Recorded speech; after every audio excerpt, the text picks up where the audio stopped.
Channel GK with me में। आज की क्लास में हम पढ़ना शुरू करेंगे इंडियन पॉलिटिक्स के बारे में। जैसा कि आपको पता है हमने राष्ट्रपति का टॉपिक स्टार्ट किया था, तो आज की क्लास में हम उसको दोबारा से कवर कर लेते हैं जितना टॉपिक हमारा रह गया था। आपको पता होगा कि पहले वाली क्लास में हमने एक ट्रिक के साथ में आपको राष्ट्रपति जी के बारे में बताया था। आर्टिकल 52 से लेकर आर्टिकल 61 के बारे में हम पहले की क्लास में पढ़ चुके थे, यानी कुछ हम आर्टिकल्स उसमें पढ़ चुके हैं। ठीक है, वैसे मैंने आपको सब में ही बता दिया था कि कौन से आर्टिकल में क्या आता है, लेकिन उसकी डिटेल के बारे में पढ़ना रह गया था। तो वो शुरू करेंगे हम हमारी आज की क्लास में। सबसे पहले मैंने क्या बताया था, एक बार मैं थोड़ा सा आपको पिछले वाला भी रिवाइज करा देती हूँ ताकि आपको उसके बारे में याद आ जाए। सबसे पहले मैंने लिखा आर्टिकल 52। सबसे पहले तो हमारी ये ट्रिक ही है, ठीक है, क्या नाम है इसका, पकानी कोका दुयो दशम। ठीक है, तो ये ट्रिक आपको याद रख लेनी है, पकानी कोका दुयो दशम। ठीक है, पैसे क्या था आपके, पैसे था 52। आर्टिकल 52 में क्या दिया गया था, पद था। आर्टिकल 53 में इसकी कार्यपालिका थी। तो यहाँ तक तो मैंने आपको बता ही दिया था कि इसका पद कैसे होगा, हमारे यहाँ पर राष्ट्रपति जी का पद कहाँ से लिया गया है, इन सब के बारे में पढ़ चुके थे। और कार्यपालिका के बारे में भी पढ़ चुके थे कि ये कहाँ के प्रमुख होंगे, किस तरीके से काम करेंगे, औपचारिक होंगे या अनौपचारिक होंगे, तो वो सब मैंने आपको पहले वाली वीडियो में बता दिया है। इसके बाद है आर्टिकल 54। आज की क्लास में हम पूरा डिटेल के साथ में आर्टिकल 54 को पढ़ेंगे, क्योंकि आपका मोस्ट इंपॉर्टेंट पार्ट है और इसमें से क्वेश्चंस आने की जो संभावनाएं हैं वो भी आपके एग्जाम में बहुत अधिक है, क्योंकि अभी हाल ही में राष्ट्रपति जी का निर्वाचन हुआ है, हमारी नई राष्ट्रपति द्रौपदी मुर्मू जी बनी है, तो उनके बारे में हम इनके निर्वाचन की जो पद्धति है ना उसके बारे में हम पढ़ लेंगे, क्योंकि यह बहुत कंफ्यूजिंग चैप्टर होता है और हम इसको इजीली समझ भी नहीं पाते। तो सबसे पहले इसके लिए हमारी समझ का विकसित होना बहुत जरूरी हो जाता है। तो इसके बारे में हम पूरा कंप्लीट पढ़ेंगे निर्वाचन के बारे में। ठीक है, एक बार तो मैं आपको ऐसे ही बता देती हूँ कि इसमें क्या क्या दिया गया। तो निर्वाचन के बाद क्या आता है, कोटा। क्या आता है, कोटा। कोटा कौन से आर्टिकल में है, 55 में है। इसके बाद है 56 में क्या, इसके बाद है आर्टिकल 56 में है कार्यकाल। क्या दिया गया 56 में, कार्यकाल है। दू से क्या है, दोबारा निर्वाचन। हमारे यहाँ पर किसी प्रकार की कोई रोक तो नहीं है, हमारे यहाँ पर राष्ट्रपति जी कितनी बार भी निर्वाचित हो सकते हैं, है ना, तो दोबारा निर्वाचन। यो से क्या आती है, इनकी योग्यताएं, कि इनकी क्या क्या योग्यता होगी। ठीक है, इसके बाद है द से दशा, यानी कि क्या क्या कंडीशंस होंगी।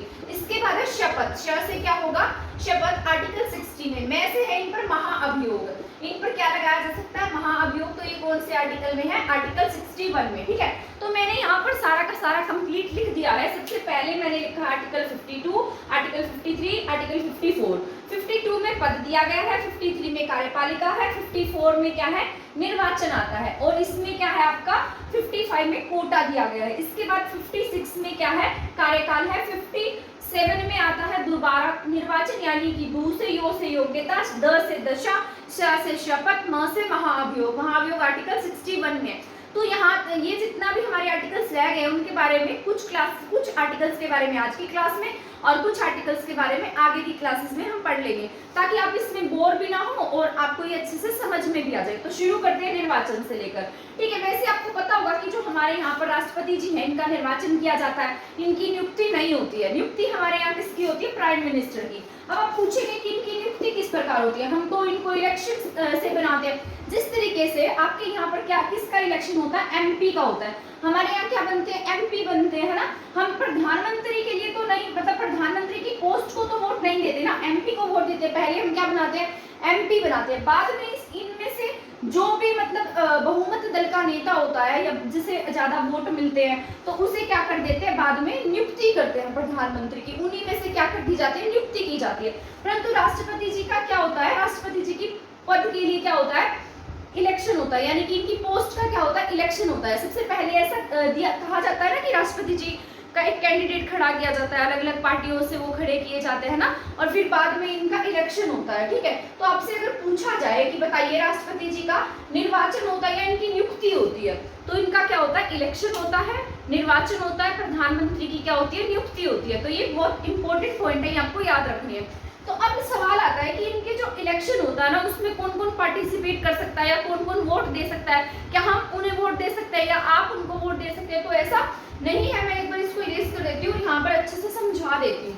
ठीक है, तो सबसे पहले आर्टिकल 54 में क्या है, निर्वाचन है।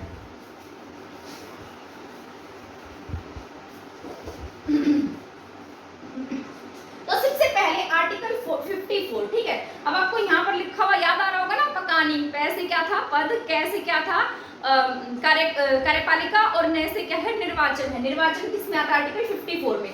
अब मैं यहाँ पर एक बॉक्स सा बना देती हूँ, ठीक है, ताकि आपको आसानी हो जाए। और यहाँ पर ऐसे इस तरीके से मैंने इसको डिस्ट्रीब्यूट कर दिया, ठीक है। सबसे पहले मैंने यहाँ पर लिखा है राज्यसभा, यहाँ लिखा लोकसभा, यहाँ लिखा है विधानसभा, और यहाँ लिखा विधान परिषद, ठीक है। तो आपको अब इसमें से डिसाइड करना है कि मतलब यहाँ पर कौन कौन पार्टिसिपेट कर सकता है इनके इलेक्शन में।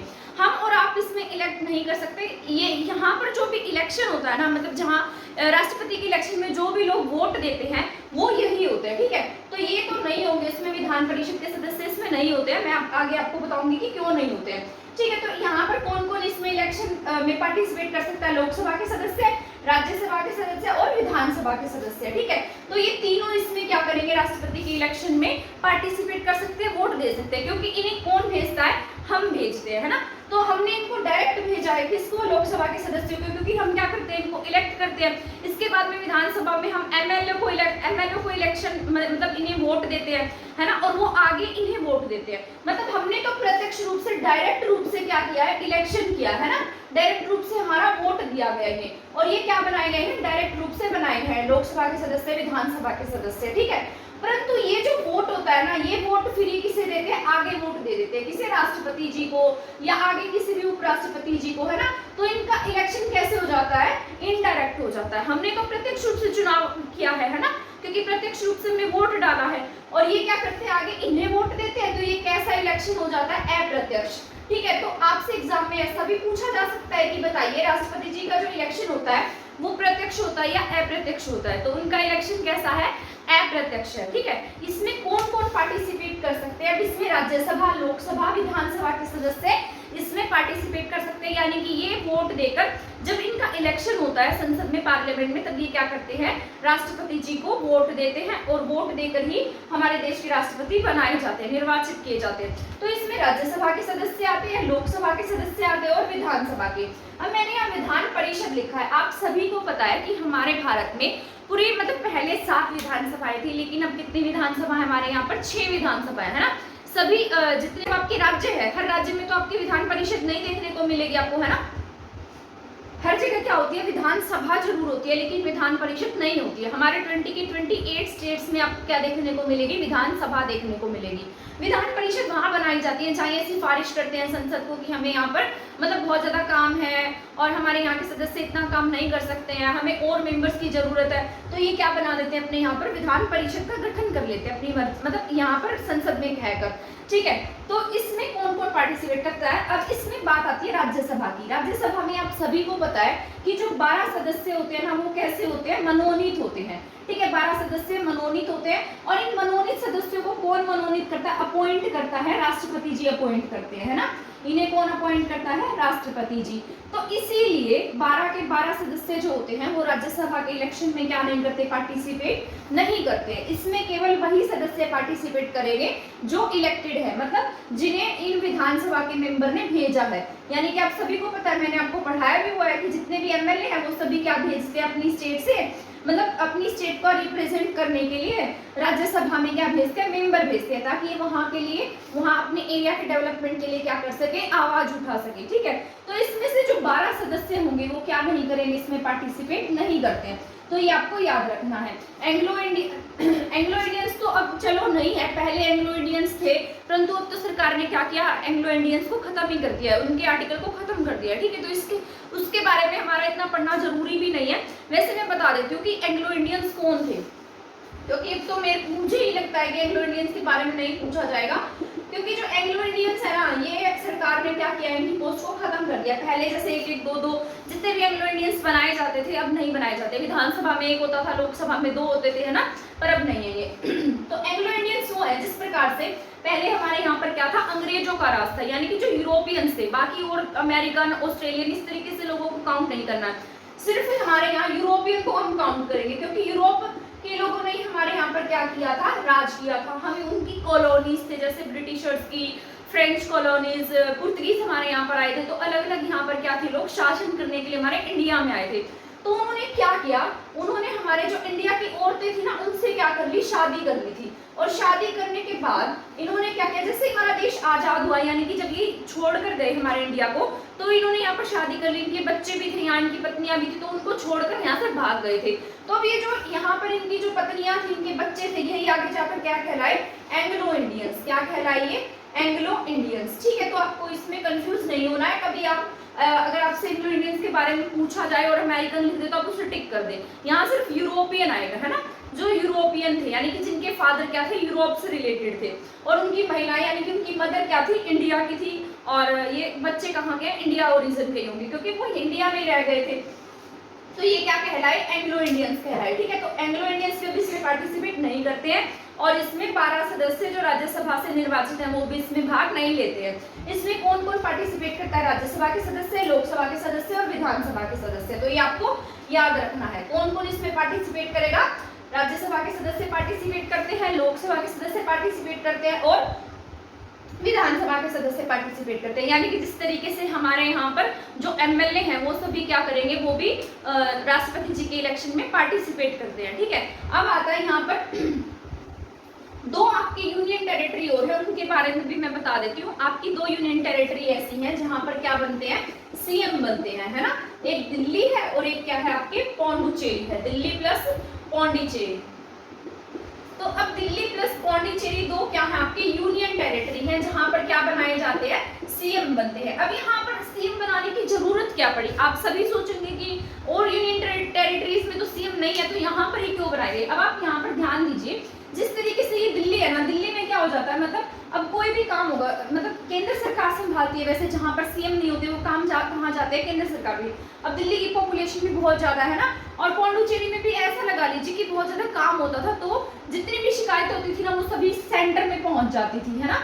जितने भी लोग थे सारी शिकायतें कहाँ दायर कर देते, सेंटर में, ये उठाते अपनी शिकायत सेंटर में, पौंडुचेरी वाले सेंटर में। तो इससे सेंटर बहुत परेशान हो गया, तो सेंटर ने निर्णय लिया कि क्यों ना दिल्ली में और पौंडुचेरी में क्या बना दिया जाए, सीएम बना दिया जाए, ताकि ये अपनी शिकायतें वहीं पर मतलब सॉल्व करा सके। परंतु ये पूर्ण रूप से क्या नहीं है, पूरी शक्तियां नहीं दी गई। आप सभी को पता होगा कि जो दिल्ली गवर्नमेंट है, इसके अंडर जो दिल्ली की पुलिस है वो नहीं आती है, यहाँ की जो पुलिस है वो किसके अंडर है, केंद्र सरकार के अंडर है। तो आप यहाँ से अंदाजा लगा सकते हैं कि इन्हें पूरी पावर्स नहीं दी गई है, कुछ कुछ पावर्स इनको दी गई है, और यहाँ पर क्या बनाए गए, सीएम बनाए गए हैं। ठीक है, तो ये कब, ये जो अधिकार है ये 70वें संविधान संशोधन के द्वारा इनको ये अधिकार दिया गया था।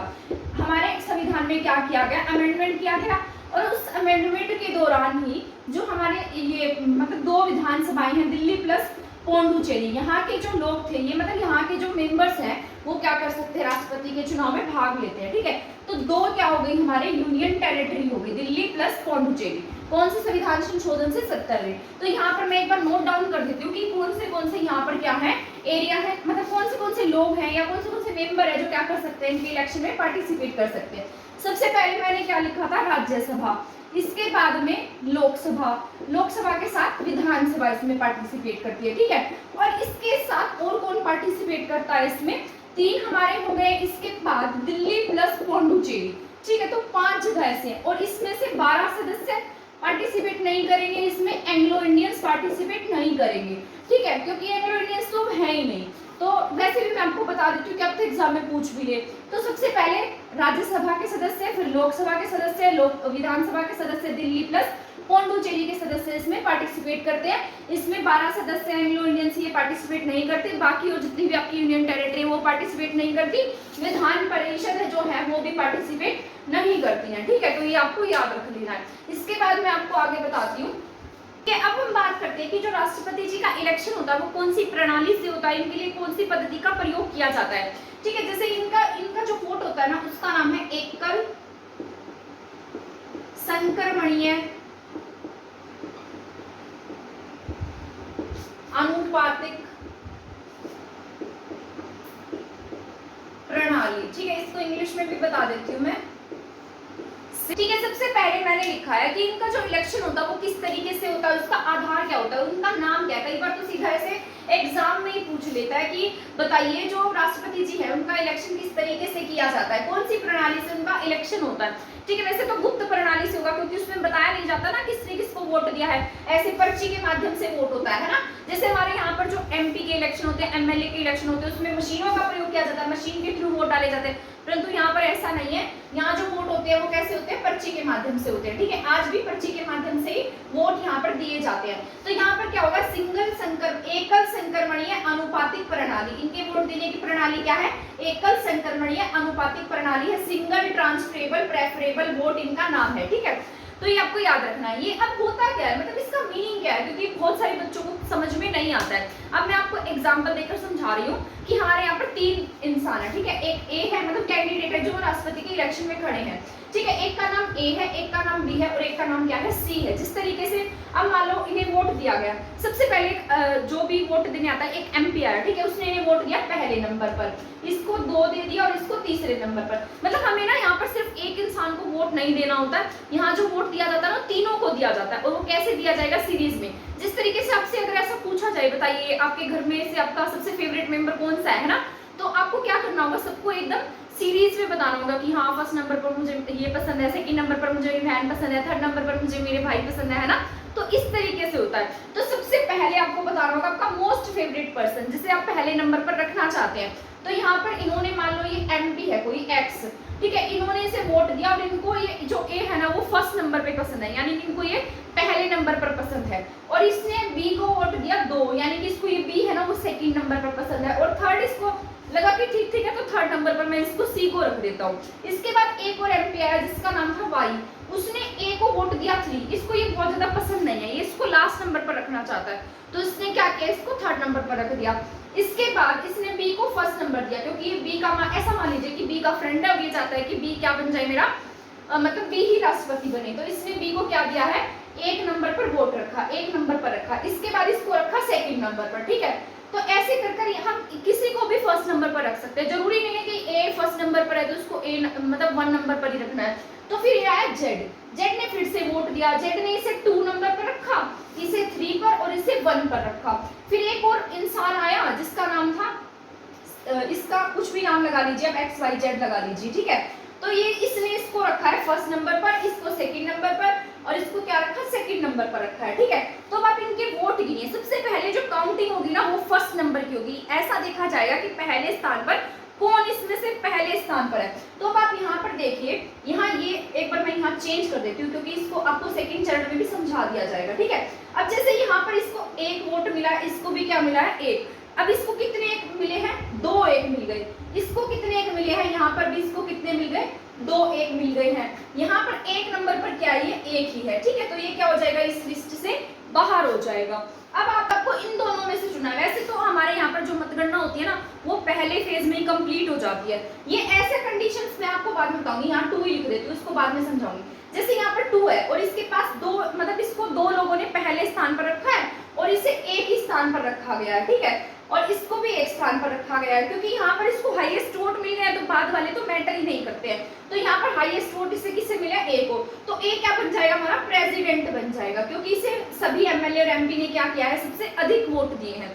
तो यहाँ पर ए को क्या मिल गया, सबसे अधिक वोट मिल चुके हैं, ठीक है। और ये दोनों क्या होगा, ये दोनों लिस्ट से आउट हो जाएंगे और ये पहले चरण की मतगणना में ही क्या बन जाएगा, आपके प्रेसिडेंट बन जाएंगे। तो ये कैसे चरण की मतगणना हुई, जो पहली बारी में ही जीत जाता है वो कैसी मतगणना होती है, पहले चरण की, फर्स्ट फेज कह सकते हैं हम इसको, ठीक है। तो कैसे चरण की मतगणना है, फर्स्ट फेज की। इसके बाद जो सेकंड में आता है, अब मैं आपको यहाँ पर बता देती हूँ कि अगर मान लो ऐसी कंडीशंस होती हैं कि इन दोनों के वोट क्या हो जाते हैं, सेम हो जाते हैं। अब यहाँ पर पहले मैंने 1 लिखा था ना, अब हम यहाँ पर 1 लिखते हैं, ठीक है। अब यहाँ पर भी इसको 1 से वोट मिला, इसको भी यहाँ पर 1, तो इसके भी कितने वोट हो गए, 2 हो गए। मतलब ये दोनों क्या हो गए, सेम कंडीशंस पर हो गए ना, है ना।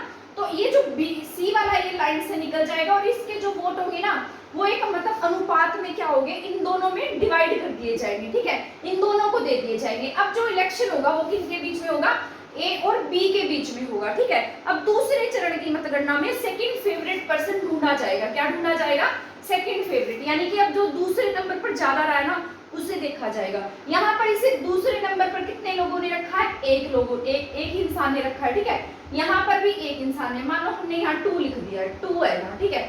ऐसा मान लो कि यहाँ पर जो है 2 लोगों ने इसको 2 नंबर पर रखा है, ठीक है। इसके पास 2 ज्यादा हो गए, इसके पास एक ही 2 है ना, तो जाएगा, जो बी है ना वो सेकंड फेज की गणना में क्या हो जाएगा, जीत जाएगा। ठीक है, तो सेकंड फेज में कौन जीत गया, बी जीत गया। और सेकंड फेज की जनगणना में, अब फर्स्ट फेज में तो ए जीता था है ना, परंतु सेकंड फेज की जनगणना में कौन जीता, हमारा बी जीत गया। तो इस तरीके से जो बी होगा ना वही हमारा क्या बन जाएगा, प्रेसिडेंट बन जाएगा। ठीक है, तो आपको ये तरीका जो है वो याद रखना। इसी को क्या कहा जाता है, जो वोट का ट्रांसफर किया गया, इसलिए इसको क्या कहा गया, ट्रांसफरेबल है ना। और कैसी मतगणना है, सिंगल, एक ही बार ट्रांसफर किया गया। और प्रेफरेबल है ना, तो इस तरीके से ये क्या होती है, इसकी गणना बहुत ही कम ऐसा हुआ है कि दूसरी बार की क्या करानी पड़े, जनगणना करानी पड़े। एक ही बार ऐसा हुआ है जब वीवी गिरी जी हमारे यहाँ पर राष्ट्रपति बने थे, तभी हमारे यहाँ पर दूसरे फेज की जनगणना हुई थी। वरना हमारे यहाँ आज जितने भी प्रेसिडेंट आपको देखने को मिलते हैं सभी कैसे हैं, पहले चरण से बने, यानी कि पहले चरण की मतगणना में ही बनाए गए हैं। दूसरे चरण की मतगणना में सिर्फ वीवी गिरी जी बने थे। ठीक है, तो ये पॉइंट आपको याद रख लेना है। क्या पता एग्जाम में पूछ ले कि बताइए दूसरे चरण की मतगणना से बनने वाले आपके प्रेसिडेंट कौन से हैं, तो कौन से थे आपके, वीवी गिरी। ठीक है, वैसे आपके सभी फर्स्ट फेज से बनते हैं। और ये जो फेज होते हैं ना, ये डिपेंड करते हैं आपके नंबर ऑफ कैंडिडेट्स पर। अगर आपके यहाँ पर कैंडिडेट ही 2 खड़े हैं तो सिर्फ एक ही जनगणना में हो जाएगा ना, क्योंकि 2 कैंडिडेट खड़े हैं इलेक्शन में, तो इलेक्शन क्या हो जाता है, इजी हो जाता है, इन दोनों में से जीतना होता है ना, क्योंकि दोनों ही मतलब इन्हें ही वोट देंगे। तीसरा इंसान होता है ना, तब डिपेंड करता है कि आपके, और अगर तीसरा कैंडिडेट खड़ा है ना, तब आपके यहाँ पर डिपेंड करता है कि शायद सेकंड फेज की जनगणना हो जाए, बट ऐसा बहुत मुश्किल होता है, सिर्फ एक ही बार ऐसा हुआ है। ठीक है, तो आई होप आपको ये जो मैंने बताया समझ में आ गया होगा कि किस तरीके से इनको वोट दिए जाते हैं, सीरीज में वोट दिए जाते हैं, प्रेफरेंस में वोट दिए जाते हैं। तभी इसका नाम क्या, प्रेफरेबल है। हम किसको करेंगे, मतलब हम क्या करते हैं, प्रेफरेंस देते हैं। जैसे मैंने ए को पहली प्रेफरेंस दी, बी को दूसरी प्रेफरेंस दी, सी को तीसरी प्रेफरेंस दी, है ना। जिस तरीके से हम हमारी फैमिली में प्रेफरेंस देते हैं, वैसे तो हमारे लिए सभी बराबर होते हैं, बट अगर जैसे हम छोटे बच्चे से पूछते हैं ना कि बताओ आपको सबसे फेवरेट कौन है, मम्मी फेवरेट है, पापा फेवरेट है ना, तो उस तरीके से क्या होता है, वो प्रेफरेंस होती है कि बच्चे उसको प्रेफरेंस में रखते हैं। उसी तरीके से यहाँ पर क्या किया जाता है, इनको प्रेफरेंस दी जाती है कि हमें फर्स्ट जो हमारा फेवरेट इंसान है वो ये है, सेकंड ये है, थर्ड ये है। ठीक है, और वैसे हमारे यहाँ पर फर्स्ट फेज में ही जितने भी प्रेसिडेंट बने हैं अब तक, मतलब सिर्फ एक ही ऐसे हैं जो सेकंड फेज से बने हैं, वैसे सभी फर्स्ट फेज की जनगणना में बन चुके हैं। आई होप ये पॉइंट जो है आपको समझ में आ गए होंगे। ठीक है, अब यहाँ पर सवाल उठता है कि इनके जो वोट की वैल्यू है ना वो कितनी होती है। तो सबसे अधिक जो वोट की वैल्यू है वो कहाँ की है, ये जनसंख्या पर डिपेंड करती है। यूपी की जनसंख्या क्या है, सबसे अधिक है, तो जहाँ की जनसंख्या सबसे अधिक है ना, वहाँ के वोट की वैल्यू भी क्या होती है, सबसे अधिक होती है। तो ये आपको याद रखना है। ये मैं अभी आपको यहाँ पर बता देती हूँ कि जो यूपी है, यूपी के वोट की वैल्यू कितनी है, यूपी के एमपी की वोट की वैल्यू कितनी है, और ये जो आपके विधान सभा होती है इनके वोट की वैल्यू कितनी है। इसके बाद मैंने यहाँ पर लिख दिया है कि मतलब जिस तरीके से कौन से एमपी की वोट की वैल्यू कितनी होगी या फिर एमएलए के वोट की वैल्यू कितनी होगी, है ना। तो इस तरीके से एक बार यहाँ पर जो डेटा मैंने लिखा है उसको भी हम पढ़ लेते हैं। सबसे पहले मैंने लिखा है यहाँ पर संसद। संसद में क्या आता है, लोकसभा और राज्यसभा। जैसा कि मैंने आपको पहले भी बताया है कि यहाँ पर सिर्फ लोकसभा और राज्यसभा के ही सदस्य ही क्या कर सकते हैं, पार्टिसिपेट कर सकते हैं, वोट दे सकते हैं राष्ट्रपति के इलेक्शन में, संसद की तरफ से। बाद में विधानमंडल के बारे में भी बताऊंगी मैं आपको। और 2 जो एंग्लो इंडियंस होंगे ना वो पार्टिसिपेट नहीं करेंगे, और 12 जो मनोनीत सदस्य होंगे वो भी इसमें पार्टिसिपेट नहीं करेंगे। तो अब यहाँ पर सवाल उठता है कि जो एमपी होता है ना, एक एमपी के वोट की वैल्यू कैसे काउंट की जाती है। तो टोटल एमएलए, जितने भी हमारे यहाँ पर जितने एमएलए हैं उनकी संख्या, और डिवाइड बाय जितने भी एमपी है उनकी संख्या। ठीक है, किसके इक्वल आ जाती है यहाँ पर, 700 के इक्वल। तो यहाँ पर 700 क्या है, एक एमपी के वोट की वैल्यू है, और यहाँ पर टोटल एमपी कितने हैं हमारे पास, 700। एक वोट की वैल्यू कितनी है, 700। टोटल कितने होंगे हमारे पास, 233 प्लस 543। इसको हम ऐड करते हैं तो कितना आएगा हमारे पास, 6, 7 और 7, तो कितना आ गया, 776। ठीक है, तो हम एक एमपी के वोट की वैल्यू को, इसमें टोटल जो नंबर आएगा वो 5,43,200, मतलब एक वोट की वैल्यू कितनी है यहाँ पर, 5,43,200 इनकी वोट की, टोटल एमपी के वोट की वैल्यू है। इसके बाद जो टोटल वोट्स होंगे वो कितने होंगे, एमपी प्लस एमएलए 10,086,443 क्या है हमारे पास यहाँ टोटल वोट्स हैं पड़े। इसके बाद ये क्या है, ये हमारे देश का हो गया, एमपीज का हो गया, जितने भी हमारे यहाँ पर एमपी हैं। ठीक है, और यहाँ पर फिर हम बात करेंगे राज्य की, कि हर राज्य से मतलब हर राज्य की जनसंख्या क्या है, अलग अलग है, और हर राज्य में एमपी भी क्या होते हैं, अलग अलग होते हैं, तो उनकी जो वोट की वैल्यू होगी वो भी क्या होगी, अलग अलग होगी। ठीक है, तो सबसे पहले हम यहाँ पर एमएलए की जो यहाँ पर जो काउंटिंग करते हैं इनके वोट की, वो किस तरीके से निकाली जाती है। पहले तो हम क्या लिखेंगे, टोटल जनसंख्या, है ना। जिस तरीके से हमारे हरियाणा की जनसंख्या कितनी है, 2,53,00,000 टोटल लाख है ना, इसके अराउंड है ना, तो 2 करोड़ बाई में टोटल एमएलए कितने 90 है, इनटू में 1/100 करते हैं, तभी क्या आती है यहाँ से एमएलए के वोट की वैल्यू आती है। तो सबसे पहले हम यहाँ पर जान लेते हैं कि यूपी के वोट की वैल्यू कितनी है, क्योंकि यूपी की क्या है जनसंख्या सबसे अधिक है और यूपी में क्या होगा फिर यहाँ पर एमएलए भी सबसे ज्यादा होंगे और यहाँ पॉपुलेशन भी सबसे ज्यादा है। तो आप यहाँ से अंदाजा लगा सकते हैं कि जो यूपी है यहाँ के जो मतलब एमएलए होंगे उनके वोट की वैल्यू कितनी ज्यादा होगी, है ना। तो सबसे पहले मैंने लिखा यूपी में कितने हैं 208 मल्टीप्लाई 403, यहाँ से हमने एमएलए की वैल्यू निकाली तो कितनी आई 208 और यहाँ पर जो एमएलए बनते हैं वो कितने बनते हैं 403 बनते हैं और ये कितनी आ जाती है 83,824। तो यहाँ के एक एमएलए की वैल्यू कितनी है देख लीजिए आप 83,824 है, कितनी ज्यादा है। और ऐसे ही आपकी जो सिक्किम है ना यहाँ पर विधानसभा की सीटें जो है वो क्या है सबसे कम है, तो हम सबसे कम वाला भी पढ़ लेते हैं। तो यहाँ पर इनकी क्या आती है एमएलए की वैल्यू 7 और गुना में क्या है 32 सीट्स है यहाँ पर, तो टोटल कितनी आ गई 224। तो यहाँ से आप अंदाजा लगा सकते हैं कि यूपी के एक वोट की वैल्यू एमएलए के वोट की वैल्यू कितनी ज्यादा है और सिक्किम के एक वोट की वैल्यू कितनी कम है। इसके बाद टोटल एमएलए कितने आ गए 5,43,231 और यहाँ पर भी देखिए आप टोटल एमपी कितने आए थे 5,43,200। तो यहाँ पर राउंड फिगर क्या है इनका बराबर आ गया, तो इन दोनों के वोट की वैल्यूज क्या हो गई है सेम हो गई है। तो ये देख लीजिए आप इस तरीके से बराबर हो जाती है यहाँ पर, ठीक है। तो ये आपको याद रखना है, आप चाहे तो इस टेबल को अपनी नोटबुक में नोट भी कर सकते हैं। सबसे पहले देश में क्या होती है संसद होती है, लोकसभा में जिस तरीके से 2 एंग्लो इंडियंस नहीं जाएंगे, राज्यसभा में जिस तरीके से आपके 12 जो मनोनीत सदस्य होते हैं जिन्हें राष्ट्रपति जी क्या करते हैं मनोनीत करते हैं वो नहीं जाएंगे।